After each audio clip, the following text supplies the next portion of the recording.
कड़क न्यूज, कड़क सवाल, हर वक्त कड़क न्यूज आपके साथ। नमस्कार, मैं सोनल कदम। कड़क न्यूज नेटवर्क में आप सभी का स्वागत है।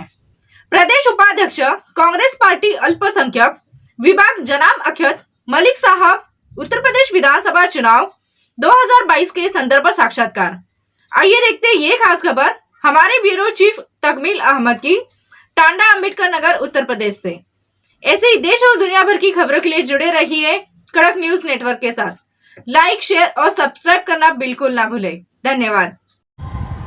दोस्तों नमस्कार, आदाब। मैं आपका दोस्त तकमील अहमद। इन्हीं हलचलों में आज इन्हीं सीरीज में हम बात करने चल रहे हैं प्रदेश उपाध्यक्ष कांग्रेस अल्पसंख्यक विभाग जनाब अख्तर मलिक साहब से बात करेंगे कि कांग्रेस पार्टी इस बार 2022 के चुनाव में, विधानसभा के चुनाव में, क्योंकि बहुत अनकरीब आ चुका है, आपकी पार्टी सर उत्तर प्रदेश में किस तरीके से कौन से ज़्यादा मुद्दे को उठाएगी जिससे कांग्रेस की जो खोई हुई ज़मीन है उस ज़मीन को अब दोबारा वो हासिल कर सके। सबसे पहले तो बहुत शुक्रिया आपका, आपने हमें इनवाइट किया। आपका जो सवाल है, देखिए अगर आप जो इस वक्त सियासी हलचल चल रही है इस पे आप गौर करेंगे तो आपको बिल्कुल ये क्लियर हो जाएगा। मुझे शायद ये बहुत कहने और बताने की भी ज़रूरत ना पड़ेगी।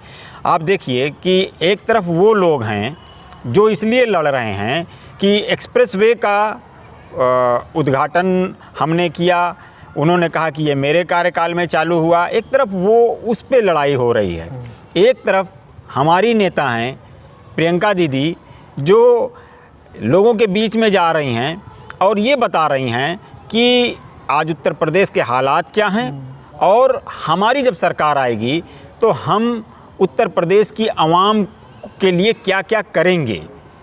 तो आप इससे अंदाज़ा लगा सकते हैं कि उत्तर प्रदेश की जो जनता है वो समझदार है, वो सब कुछ बहुत खामोशी से देख रही है, उनकी लड़ाई को भी देख रही है जो एक्सप्रेसवे के लिए लड़ रहे हैं आपस में, और प्रियंका दीदी की घोषणाओं को भी देख रही है।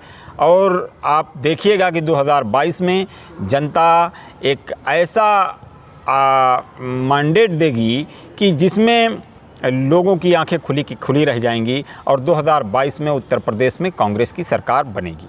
आपने एक बात कही अपनी बातों में कि एक पार्टी कह रही है कि हमने इसकी शुरुआत की थी, एक कह रही कि हम इसका कर लेते हैं कि इसको हम लोग चालू कर रहे हैं जी। तो कहने का मतलब है कि दोनों पार्टियां आपस में लड़ रही हैं, लेकिन कांग्रेस के पास अपना एक विज़न है कि मतलब फ्यूचर में क्या करेगी ये चीज़ें। लेकिन आपकी बात तो मतलब कि वक्त बताएगा कि अगर आपकी पार्टी सरकार बनती है। लेकिन जब आप प्रियंका जी की बात करते हैं, प्रियंका की जी की बात करते हैं, तो उसमें क्या होता है कि आजकल बहुत मुखरता से वो सामने आ रही हैं किसी भी मुद्दे को लेकर। वो प्रियंका जी का लखीमपुर खीरी के मुद्दे को लेकर बहुत ही आक्रामकता के तौर पे अपने आप को पेश किया है, और फिर उसके साथ क्या उन्होंने एक नारा दिया कि लड़की हूँ तो लड़ सकती हूँ। तो मतलब कि उनको क्या लगता है कि 2022 में इस तरीके से अपनी मुखरता के साथ, अपनी आने के साथ, क्या उनको कुछ लाभ होगा? जी देखिए, अभी आपने नारे की बात की। नारों का आप देखिए, हिस्ट्री में उठाकर देखिए तो नारों का अपना एक अलग जो है महत्व रहा है। इसी नारों पे हमारे मुल्क में आज़ादी की जंग भी लड़ी गई और जीती भी गई। आप एक तरफ नारा आप देख रहे हैं कि दिया जा रहा है कि आ रहे हैं अखिलेश। अब सवाल आवाम कर रही है, पब्लिक कर रही है कि भाई तब क्यों नहीं आए जब कोरोना काल में लोग परेशान थे, लोग गैस के लिए दौड़ रहे थे, तब आप क्यों नहीं आए। लोग सवाल कर रहे हैं कि जब CA/NRC के मामले में पूरे मुल्क में जगह जगह धरना दिया जा रहा था, सूबे में उत्तर प्रदेश में जगह जगह लोग धरना दे रहे थे, आपका अपना जो जहाँ से आप MP चुने गए उस आवाम के ऊपर, वहाँ की औरतों के ऊपर जब CA/NRC के धरने में लाठी चलाई गई तो आप वहाँ क्यों नहीं गए? तब वहाँ आपने क्यों नहीं आवाज़ दी कि अय आज़मगढ़ की जनता, अय आज़मगढ़ की आवाम, आपने हम पर भरोसा किया था, हम आ रहे हैं। तब कहे होते तो आज आपका ये नारा सार्थक होता। लेकिन तब तो उस वक्त प्रियंका दीदी गई।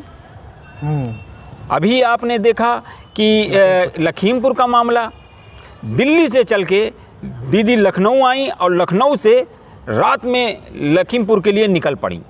ये बताता है कि एक नेता का आवाम से जुड़ाव क्या है। जब लगाव होता है, जब अंदर तड़प और मोहब्बत होती है, जब किसी को परेशान नेता देखता है तो उस परेशान के पास पहुंचने की उसके अंदर तड़प पैदा हो जाती है कि कितनी जल्दी से जल्दी, कितने कम से कम समय में मैं उसके साथ खड़ा हो जाऊं। यही आपको प्रियंका दीदी के अंदर देखने को मिला। और दूसरी तरफ आपको देखने को मिला कि ट्वीट करके और मैसेज करके बताया जा रहा है कि कल सुबह जो है हम घर के बाहर बैठेंगे, घर के बाहर जो है धरना देकर बैठ गए आप। तो दोनों को आवाम देख रही है और आवाम जो है तय भी करेगी। 2022 में आपको रिज़ल्ट दिखेगा। तो हम लोग बैठे हैं 278 विधानसभा क्षेत्र में हम लोग बैठे बात कर रहे हैं जी।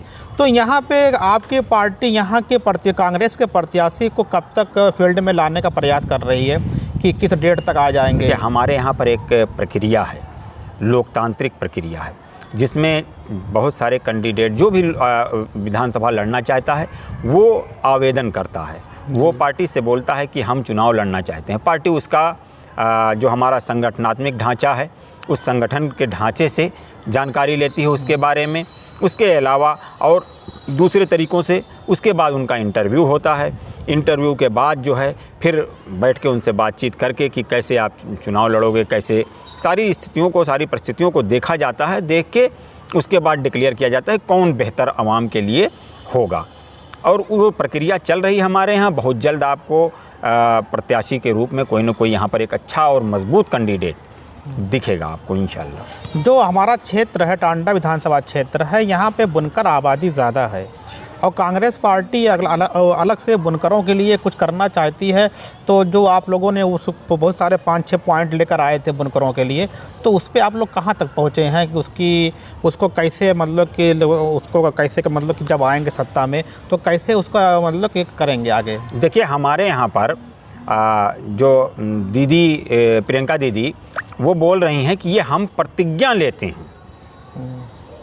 ये वर्ड हमको मतलब दीदी ने इस्तेमाल किया है। क्यों?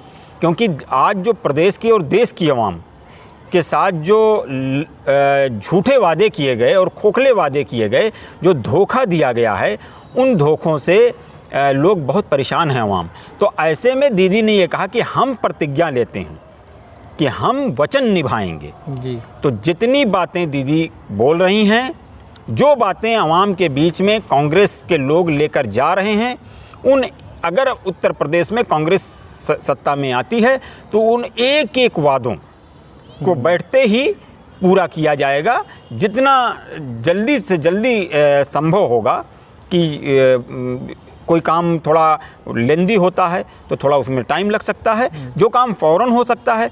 जैसे आपने बुनकर की बात की थी, अभी जो मनमोहन सिंह की सरकार में 27,000 करोड़ रुपया जो उत्तर प्रदेश को दिया गया था, वो पैसा खर्च नहीं किया गया। वो पैसा में जो है सब पड़ा रह गया है। हमने एक वादा ये भी किया था, 16 सूत्री संकल्प पत्र हमने बांटा था, आपको याद होगा, हर जुमा मस्जिद के बाहर 1 महीने तक लगातार बांटा था। उसमें एक वादा हमारा ये भी था कि जब हम सत्ता में आएंगे तो जो पैसा बचा रह गया है उस पैसे को हम लोग जो है खर्च करेंगे। तो हमने जो वादा किया है, जो बातें कही हैं, वो एक एक वादे को पूरा किया जाएगा। ये प्रियंका दीदी का वचन है, ये उन्होंने प्रतिज्ञा ली है।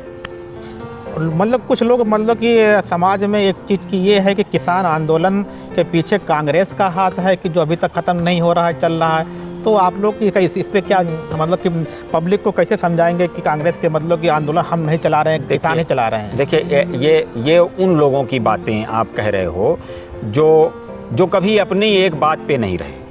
कभी वो ये किसान आंदोलन कांग्रेस के लोग कर रहे हैं, कभी ये खालिस्तानी हैं, कभी ये आतंकवादी हैं, कभी ये किसान है ही नहीं हैं, कभी तो किसान मान लेते हो, कभी किसान नहीं है। जिनका अपना कोई मत ही नहीं, उस पर क्या बात कही जाए? अगर उनकी कोई एक बात होती तो उसका जवाब दिया जा सकता था। वो खुद ही अपनी एक बात पे नहीं, उसका क्या जवाब दिया जाए? तो किसान आंदोलन से क्या आपको फ़ायदा होगा पश्चिम में? देखिए, किसान आंदोलन, हम किसान, आपको याद होगा राहुल जी ने पार्लियामेंट में भी राहुल जी ही थे जो ट्रैक्टर चलाकर पार्लियामेंट तक गए। राहुल जी किसानों के मुद्दे को, ये आप जो है अभी जो ये किसान बैठा है धरने पे, इससे पहले भट्टा परसोल का मामला आपको याद होगा। कौन गया था वहाँ पर? राहुल जी गए थे। हमने लड़ाई लड़ी थी किसानों की, कांग्रेस ने लड़ी थी। कांग्रेस हमेशा इस देश का जो भी दबा कुचला वर्ग होता है, जो भी मजबूर, लाचार, असहाय दिखता हुआ वर्ग होता है, उसके साथ कांग्रेस पूरी मजबूती के साथ खड़ी होती है और उसकी लड़ाई सड़क से लेकर संसद तक लड़ती है। और राहुल गांधी ने संसद में कहा था कि किसान 1 इंच पीछे नहीं जाएंगे, ये काले कानून आपको वापस लेना होगा। और किसान भाई भी लगातार लड़ते रहे और कांग्रेस भी अपने तरीके से उस लड़ाई को बराबर लड़ती रही और तीनों काले कानून वापस लेने पड़े। तो ये आपके सामने प्रदेश उपाध्यक्ष कांग्रेस अल्पसंख्यक विभाग के अख्तर मलिक साहब थे, जो आपके सामने लगातार मतलब हर मुद्दों पर बहुत अच्छे तरीके से इन्होंने मतलब कि अपने आंसर दिए हैं। फिर बात करते हैं एक नए सेगमेंट में नए टॉपिक के साथ, जो आपके लिए बेहतर होगा। धन्यवाद। खुदा हाफिज़। नमस्कार, मैं सोनल कदम। चलते चलते आपका कड़क न्यूज नेटवर्क में स्वागत है। अभी आप सुन रहे थे मोहम्मद तकमील की जुबानी। कैमरामैन फहीम के साथ मैं सोनल कदम, टांडा, अंबेडकर नगर, उत्तर प्रदेश से। ऐसे ही देश और दुनिया भर की खबरें के लिए देखते रहिए कड़क न्यूज नेटवर्क। लाइक, सब्सक्राइब और शेयर करना ना भूलिए। धन्यवाद।